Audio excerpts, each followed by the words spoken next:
What happens often online, as I'm sure you know, is that there's this kind of confirmation bias thing that gets kind of reinforced because not just algorithms and the actual technicality of it and how the internet works and functions and a lot of the platforms that we use to communicate. But beyond that, I think human behavior and the human condition, especially in these really kind of socio-politically polarized times, means that we search for things that confirm our biases or our perceptions without really interrogating,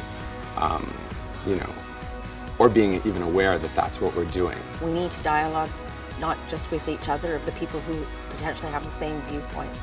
We have to look out and reach other people to get their points of view. I think digital platforms are brilliant for that because anyone, anywhere can participate. I think the ethics of the digital world is really what's in question right now. Citizenship means belonging and community.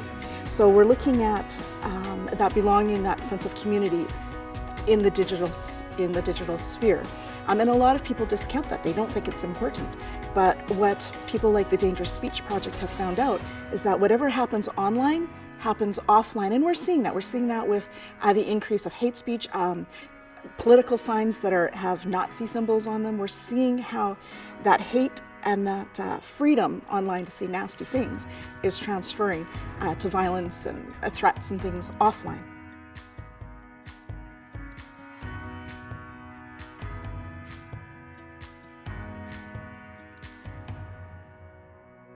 I didn't used to be involved at all. I was busy living my life as a single mom of 4 kids, and I would just skip over all the hateful questions because it was time-consuming, and I figured it was the vocal minority. Certainly there's a lot of hate. What I would love to see is for more positive voices, kinder voices, empathetic voices, weighing in, sending a different message.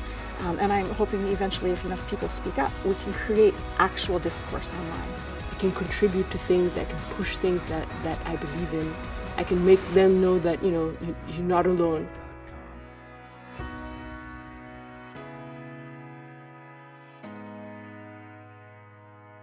So we have to create those forums, but it's the responsibility of all of us to break down the barriers and really call out the people who are not using it in the appropriate ways, kind of en masse.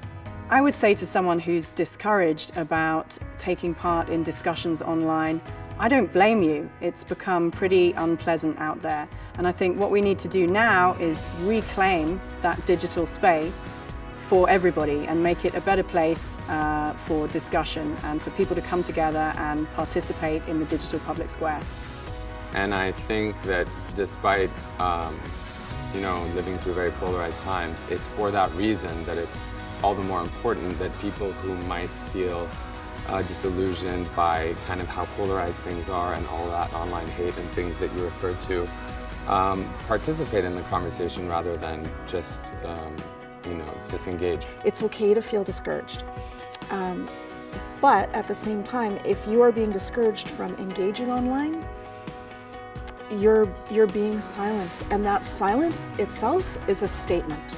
So if you're already putting out a statement anyways, why not make it one that you are supportive of, that you want to talk about? Just being really aware of the digital spaces we're in, and don't be that person that does withdraw when you're a person that has some social equity. What I love today the most, I think, is seeing how many people are inspired to take action.